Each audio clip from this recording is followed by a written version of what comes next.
Before the sun claimed the golden throne of the sky, or the earth felt the heavy, grounding weight of a single stone, there was only the shivering expanse of the infinite void. This was not a silence of peace or a quiet rest, but a predatory silence of absolute hunger, a vast, echoing, and terrifyingly lonely dimension known to the unborn stars as chaos. Chaos was not a person with a face, nor was it a destination with borders, but the raw screaming and unformed potential of every atom that could ever exist in the tapestry of time.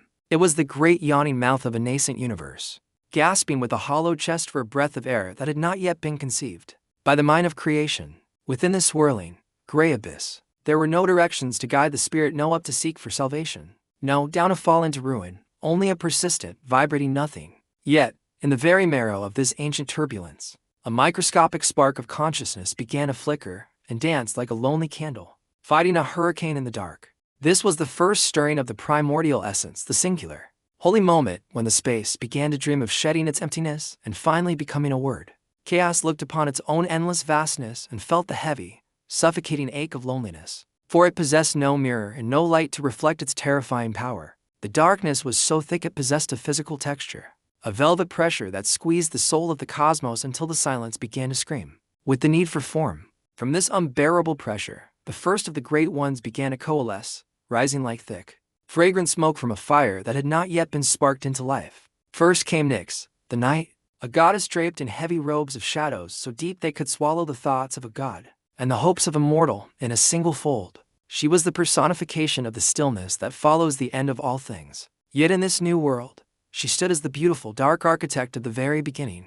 Alongside her rose Erebus, the embodiment of deep, subterranean darkness, the shadow that hides in the cracks of reality and the gloom that fills the spaces between heartbeats. Together, these two were the first children of the void, the anchors of existence that gave the formless abyss its first true sense of boundary and weight. But chaos was not satisfied with mere shadows and whispers. It craved substance. It craved the density of bone and the rhythmic, pounding pulse of living life. With a roar that vibrated through the silent dimensions of the deep, chaos birthed Gaia, the wide-bosomed Mother Earth, the foundation of all that is tangible. Gaia was the solid truth in a world of shifting vapors, providing a stage of rock and soil where the story of the universe could finally be written in blood and green. She stretched her emerald limbs across the void, creating the first rise in the sacred line where the emptiness of the past could finally end, and the future could begin.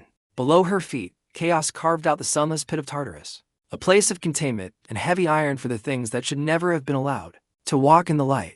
And between these titans of existence, Eros was born not as a small winged boy with arrows, but as the irresistible cosmic force of attraction and binding will. Without the gravity of Eros, the elements would have drifted apart like dust in a storm, forever isolated in their own cold, lonely corners of the unfinished existence. It was Eros who commanded the darkness of the night to meet the light of the day, and the heavy earth of the ground to seek the ethereal touch of the high sky. Chaos watched as its children began to weave the first threads of the tapestry. Yet it remained a silent, fading observer to the very world it had exhaled into being. The transition from the madness of chaos to the structure of order was not a sudden flick of a switch, but a slow, agonizing labor that lasted for eons of unrecorded time. Every mountain Gaia raised toward the heavens was a hard-won victory against the formless hunger that still tugged at her skirts like a jealous, dying parent. Every star that Nyx scattered across her velvet cloak was a defiant, shining shout against the absolute, crushing dark that her father, the void, represented. Chaos felt itself receding into the corners of reality, becoming the background noise of a universe that was growing far too loud and structured for its ancient nature. It became the space between the stars, the terrifying pause between a mother's heartbeats, and the deep mystery that logic and math could never hope to solve. As Gaia birthed Uranus, the starry heaven, to be her equal and her roof, the first great conflict of the universe began to take root in the soil of the divine. Uranus looked down at his mother and saw a kingdom to be possessed and ruled, while Gaia looked up and saw a partner for the infinite dance of creation. Their union was tempestuous and wild, bringing forth the massive titans, the one-eyed Cyclops, and the terrifying, hundred-handed giants known as the Hecatoncheires. Chaos sighed at the sight of them, and its breath became the first wind that carried the invisible seeds of life across the barren, jagged rocks of the young world. The primordials were vast and terrible to behold, their raw emotions shaking the very foundations of the earth and causing the oceans to boil in their beds. Uranus, fearing the raw strength and the hideous forms of his own children, cast the monstrous ones back into the dark, suffocating belly of Gaia, the earth herself. This was the first act of true tyranny in history. The first time that Order showed a face more cruel and restrictive than the wild void. That came before it. Gia groaned and trembled under the weight of her imprisoned sons, her cries of agony echoing back to the distant, unfeeling ears of the original Chaos. Chaos remembered the old silence, and for a brief, flickering moment, it tempted Gia to let the world collapse back into the nothingness from whence it came. But the word had already been spoken into the ether, and the momentum of life was a river that could not be easily turned back toward its silent source. Gia fashioned a sickle of gray flint, a sharp, cold edge of reality designed to sever the bonds of the sky and end the reign of her oppressive husband. She called to her Titan sons from the depths of her soul, but most trembled in fear, unable to face the overwhelming, suffocating presence of their father. Only Cronus, the youngest, the most ambitious, and the one with the coldest heart, stepped forward to take the weapon and the heavy destiny it offered. When Uranus descended in a cloak of stars to cover the earth in his embrace, Cronus struck from the shadows, spilling the golden blood of the sky upon the soil. From that divine blood rose the giants and the vengeful furies, eternal reminders to the universe that violence always leaves a lasting, bloody legacy in the earth. Chaos watched the spectacular fall of Uranus and realized that its children were doomed to repeat the same cycle of creation, jealousy, and inevitable destruction. The Titans took the throne of the world, with Cronus crowned as their king, promising a golden age where stability and peace would finally rule the elements. Yet, the same seed of poisonous paranoia that had ruined Uranus now found a fertile home in the heart of Cronus, growing like a weed in the garden of his mind. He had been warned by the dying whispers of his father that a son of his own would one day overthrow him, just as he had overthrown the sky. To prevent this prophecy, Cronus committed an act of such hunger that even the ancient shadows of Erebus trembled with a new kind of horror. As each of his children was born from the goddess Rhea, he snatched them from her arms and swallowed them whole, trapping them in the darkness of his own gut.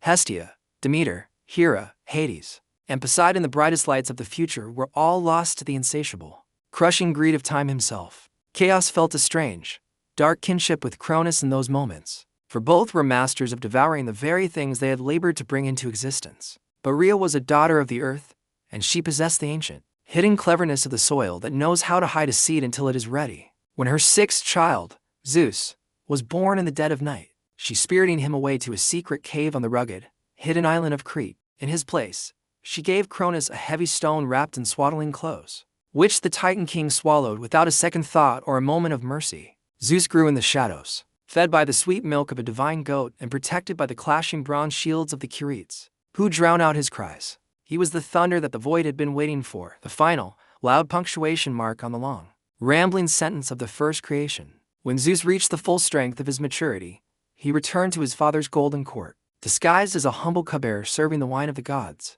He fed Cronus a powerful emetic potion that forced the Titan to disgorge his siblings, who emerged from the dark fully grown and hungry for his celestial justice. The war that followed, the Titanomachy, was a battle of such scale that it threatened to tear the fabric of reality and return the world to the state of chaos. Mountains were uprooted by their roots and flung across the boiling seas. The sky burned with bolts of lightning that had never been seen by the eyes of man. The young Olympians took their defiant stand on the peaks of Mount Olympus, while the ancient Titans held the jagged heights of Mount Othrys. For 10 long, bloody years, the conflict raged in a stalemate of divine proportions that left the young earth scarred, blackened, and bleeding.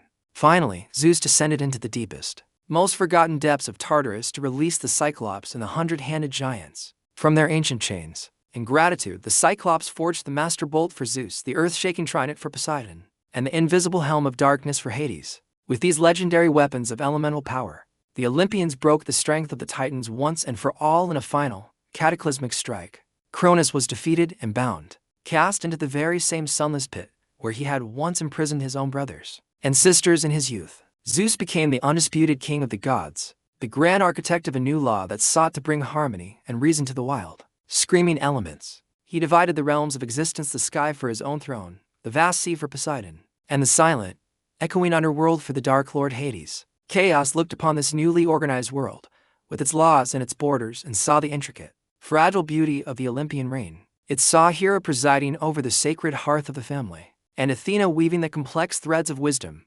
strategy, and the arts of war. It saw Apollo driving the chariot of the sun, a light so brilliant and constant that it finally pushed the shadows of Nyx to the very edges of the day. Yet, Chaos knew in its ancient heart that even the strongest marble walls of Olympus were built upon the shifting, uncertain foundation of the abyss. The gods were powerful and immortal, but they were also temperamental, carrying the echoes of the ancient, formless turbulence deep within their golden veins. Their feuds, their jealousies, and their earth-shattering arrogance were all just ripples from the original splash that chaos had made in the dark. Chaos remained the silent, invisible partner in every divine decree, every lightning strike, and every tragic hero's final, desperate breath. It was there, watching from the shadows, when Prometheus stole the fire of the gods to bring the spark of divinity to the shivering, cold clay of humanity. It was there when Pandora, driven by a curiosity that mirrored the void's own hunger, opened the jar that released the miseries of the world. The word of the universe had become a complex symphony, filled with the languages of men, the laws of kings, and the music of the spheres. But under the surface of every word, in the gaps between the notes of the music, the space of the original chaos still waited, patient and immortal. Humans looked up at the cold, distant stars and felt a sense of overwhelming awe, but also a primal, shivering fear of the vastness that lay above. They built towering temples of white stone to Zeus and offered the smoke of sacrifices to Poseidon, hoping to appease the forces of the world. They did not realize that the gods were merely the masks that the universe wore, to hide its own terrifying, beautiful, and absolute emptiness. Chaos did not require the worship of men or the blood of bulls, for it was the very air that every priest and every king breathed in and out. It did not require temples of stone or altars of gold, for the entire, expanding cosmos was its silent and ever-present cathedral. As the long ages of man passed, the stories of the primordials began to fade like old ink into the dusty background of ancient mythology. People spoke more of the muscular adventures of Hercules or the clever cunning of Odysseus than they did of the birth of Nyx and Erebus. But the philosophers and the dreamers always knew that behind the many faces of the gods, there was always the one, the great indefinite. They understood that chaos was not the enemy of life or the destroyer of hope, but the fertile, dark canvas upon which all of life was painted. Without the silence of the void, there could be no beauty in the song. Without the dark of the abyss, there could be no recognition of the light. The gods might rule for 10,000 years or 10 million, but they were ultimately fleeting and small compared to the majesty of the void. Even Zeus, in the highest peak of his majesty, occasionally felt the cold tug of the abyss, a quiet reminder of the silence from which he sprang. The story of chaos, the space before the word, is not just a dusty history of the dead past, but a living description of the present moment. It is the sudden, electric creative spark that strikes when a poet stares at the terrifying, inviting whiteness of a completely blank page. It is the heavy moment of uncertainty before a great decision is made, the silent pivot upon which the history of a life or a nation turns. We are all, in our essence, the children of the void, carrying a small, vibrating piece of that original, ancient hunger within our very souls. We seek to name the stars, to define the laws of physics, and to give our lives order, just as the Olympians sought to tame the world. But we must never forget the haunting beauty of the space, the infinite potential of the unsaid word, and the raw power of the unformed dream. For in the end, when the last word of the universe is finally spoken and the last star fades into gray, chaos will be there to catch us. It is the beginning of the breath, it is the end of the thought, and it is the eternal, holy space that lives forever in between. Thank you for exploring the deep mysteries of the cosmos with us today. If this story stirred the ancient echoes in your soul, please comment, like, share, and subscribe to Storycraft Studio for more epic journeys into myth and legend.